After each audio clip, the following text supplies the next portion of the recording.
اب اس کی انکوائری اور انویسٹیگیشن ہونی چاہیے، اصل حقائق، اصل باتیں، اصل واقعات، سارا کچھ قوم کے سامنے آنا چاہیے۔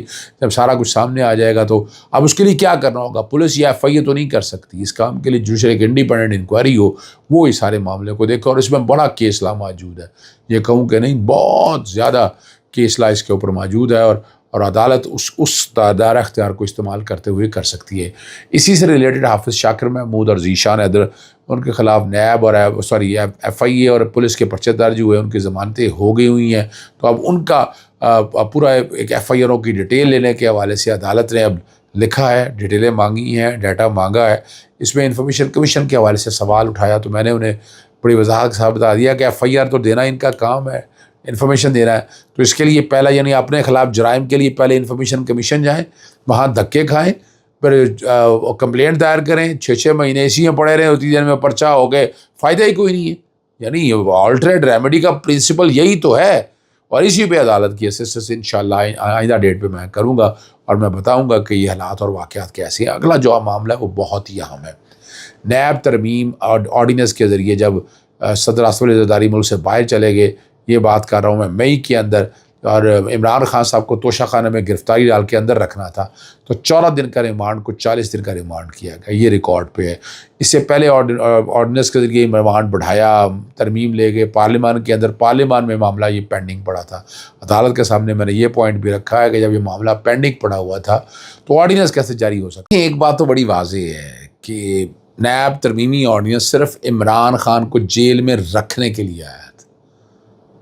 جی آپ سمجھ گئے ہوں گے بالکل، اور کیا وجہ تھی نا جی، پرسن اسپیسیفک تھا نا، یہ تو میں نے آج کہا ایڈیشنل اٹارنی جنرل کو مارک ہوا، وہ آئے نہیں آئے، میں کہا ایڈمٹ ہوئی ہے، 6 جون کی ایڈمٹ ہوئی ہے، اور اس پہ باقاعدہ جو ہے وہ جواب داخل کرنے کا بھی کہا ہوا ہے، لیکن جواب داخل نہیں کیا، یہ بھی ریکارڈ کے اوپر ہے۔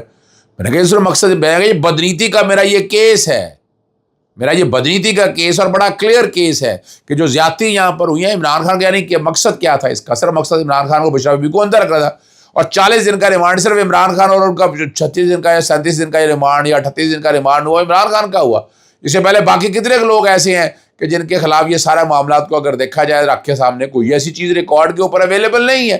اور اب یہ سارا جو ہم جو کوشش کر رہے ہیں، پھر عدالت کو بتایا کہ یہاں کیا ہے، یعنی یہاں پارلیمان نے، یعنی جو ایک کانسیپٹ دیا جاتا ہے کہ پارلیمان سپریم ہے، میں نے کہا نہیں، آئین سپریم ہے، یہاں پر پارلیمان سپریم تو ان جگہوں پہ ہوگی کہ جہاں پر ریٹن کانسٹیٹیوشن نہیں ہے۔ جب ریٹن کانسٹیٹیوشن، اور یہاں کیا 90 دن کے اندر الیکشن ہونے تھے، نہیں الیکشن، اس پارلیمان نے اتنے قانون توڑے ہیں، 232 سیکشن جو ہے وہ تاحیات نااہلی کو ختم کرنے کے لیے 5 سال کے لیے بھی جب تک وہ آئین میں ترمیم نہیں ہو آپ نہیں کر سکتے تھے۔ پھر اس مخصوص نشستوں کے ساتھ جو کھیلا ہے وہ سارا کچھ آپ کے سامنے، یہ ساری چیزیں عدالت کے سامنے، اور بدنیتی کا ایلیمنٹ، اور کہا کہ اس کا حق کلوز کر دیا جائے۔ جرمانے کی میں نے کہا جی میں نہیں بات کر رہا کہ جرمانہ دائر کیا جائے، لیکن یہ اس معاملے کو کسی ایک منطقی طرف تو لے کے جانا ہے نا، اور نیب ترمیمی اور یہ ایک بار روکنا ہوگا۔ ایسے نہیں ہے منہ اٹھا کے آڈینس جب مرضی کرتے جائیں، جو مرضی کرتے جائیں، جس کا دل چاہے جو کرتے ہیں۔ اس پروسیس کو روکنا بڑا ضروری ہے، اور جب تک اس پروسیس کو روکے گے نہیں، یہ زیادتیاں تو ہوتی رہیں گی۔ اب یہ ساری معاملے کو جاتے ہوئے عدالت نے کیس کی سماعت 13 نومبر کے لیے ملتوی کر دی ہے، اور جواب داخل کرنے کو کہا ہے۔ جواب داخل کرنے کے لیے یعنی آرڈیننس کو اب کسی ایک منطقی انجام کی طرف میں انشاءاللہ العزیز لے کر جاؤں گا۔ فل کورٹ کا جو اجلاس ہے، اور پاکستان تحریک انصاف نے جو جوڈیشل کمیشن کا باضابطہ حصہ بننے کا اعلان کر دیا ہے، لیکن میرا نقطہ نظر تھا کچھ اور ہے اس حوالے سے کہ نہیں بننا چاہیے۔ میں تو آج بھی میں کئی معاملات کو اس اینگل سے دیکھتا ہوں کہ کیوں نہیں بننا چاہیے، ورنہ آئینی ترمیم کو حصہ۔ لیکن اب جو کہ ججز کی تعیناتیاں ہونی ہیں تو اس میں وہاں ہونا بڑا ضروری ہے۔ کوئی ججز جو پیک کرنے ہیں، اور اپنا جو جسٹس قاضی فائز عیسیٰ کا جو خطاب ہے احتجاج کے لیے متعارک ہو چکی ہے۔ اب اس میں پنجاب حکومت توڑنی نہیں چاہیے، بہت سی باتیں جو کہی گئی ہیں میں اسے نہیں، لیکن جوڈیشل کمیشن کا بننے کے لیے اعلامیہ جو ہے دونوں ایوان سے اراکین نامزد کرنے پر اتفاق ہو گیا، یعنی نیشنل اسمبلی سے بھی اور سینٹ سے بھی۔ اور کمیٹی کے اجلاس میں جوڈیشل کمیشن آف پاکستان نے حزب اختلاف 2 اراکین کی نامزدگی اور اسپیکر قومی اسمبلی کے خط پر جامع بریفنگ دی گئی ہے۔ اس بریفنگ میں یہ کہا گیا 13 اراکین پر مشتمل جوڈیشل کمیشن کی ذمہ داری جو ہے اضافہ کیا گیا ہے۔ Judicial commission supreme court, high court اور فیڈرل چیف کورٹ کے ججز کی تقرریاں کرے گا۔ کمیشن ہائی کورٹ کے ججز کی کارکردگی پر نظر بھی رکھے گا، سالانہ کارکردگی رپورٹ مرتب بھی کرے گا، اور موضوع ناموں پر تجاویز پیش کرنے کا مجاز ہے. یہی جوڈیشل کمیشن ہائی کورٹ اور سپریم کورٹ کے ججز بھی بینچز بھی قائم کرے گا. جوڈیشل کمیشن کے اراکین کی ایک تہائی تعداد الیکشن کمیشن کا اجلاس طلب کر سکتی ہے. 13 رکنی کمیشن کے فیصلے اراکین کی سادہ اکثریت سے ہوں گے. یہ بھی کہا گیا ہے کہ کلاس ڈی کے مطابق کسی رکن کی عدم موجودگی میں کمیشن کے فیصلے کے ساتھ ساخت متاثر نہیں ہو سکے گی اور عدم موجودگی کے باوجود کمیشن کا فیصلہ ٹھیک تصور. جوڈیشل کمیشن ایک طویل مدت کمیشن ہوگا. کمیشن کی فیصلہ سازی میں حزب اختلاف کے 2 اراکین کا کردار نہایت کلیدی ہے. کوئی اہم کردار نہیں ہونا. تعداد زیادہ گورنمنٹ ہے, حکومت وقت کی ہے اور وہ ڈومینیٹ کر جائے گی. یعنی 4 لوگ تو عدلیہ کے ہیں, 2 آپ ہو جائیں گے تو 6 ہو جائیں گے. تو 13 اگر ہیں تو 7 اور 6 13 7 حکومت تو ہر وقت ڈومینیٹ کرے گی سارے معاملے میں. اب بہرحال نام فیصلہ کر لیا ہے اور اصولی موقف کے کانٹیکس میں اب یہ باتیں آگے جا رہی ہیں. سابق چیف جسٹس کہ برطانیہ اعلیٰ عدالتی بنچ کا خطاب اور پاکستان تحریک انصاف احتجاج کے لیے متحرک ہو چکی ہے. برطانیہ اراکین پارلیمنٹ کے ساتھ لابنگ کرنے کے بعد اور طویل حراست کے بارے میں بیرون ملک مہم چلانے اور آگاہی پیدا کرنے کی بھرپور طریقے سے آگے بڑھ رہی ہے. ایک پروگرام میں منصوبہ بندی کے ساتھ احتجاج کی تیاری کر رہے ہیں جس کے مہمان نوازی ہے. منصوبہ بندی کا لفظ عجیب سا لگتا ہے, جس کسی نے بھی یہ بتایا یہ غلط ہے.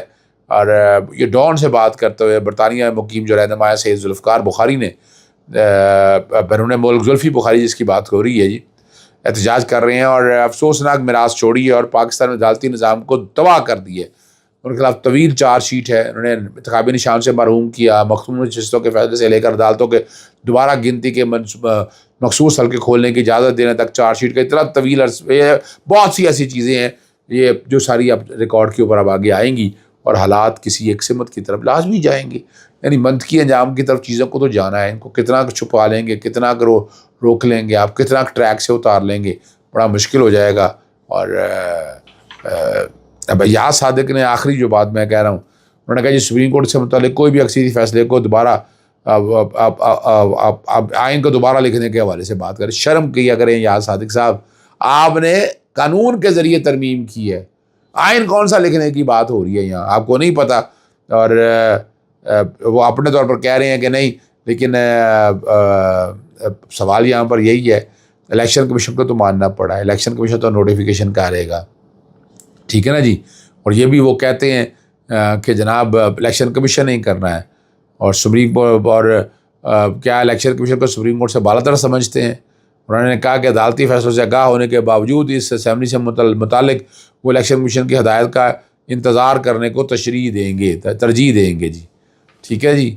اب یہ اب دیکھنا ہے یہ کہ کیا آتا ہے, کیا حالات آتے ہیں. اب لیٹ سی. آخری جو بات ہے 5 اکتوبر کو ایوان عدل پر شیئرنگ کرنے کے خلاف درخواست پر سماعت اور ڈی جی آپریشن کو رپورٹس میں تمہارا طلب کر لیا. اس درخواست میں پنجاب حکومت کو فریق بنایا گیا ہے. 5 اکتوبر کو سول کوڈ کے اوپر شیلنگ کی گئی تھی. اس کی تحقیقات کروانے کے لیے کمیٹی تشکیل کرنے کی استدعا کی ہے. عدالت نے سماعت 5 نومبر تک ملتوی کر لی ہے. اجازت چاہتا ہوں. السلام علیکم. اللہ حافظ. پاکستان زندہ باد.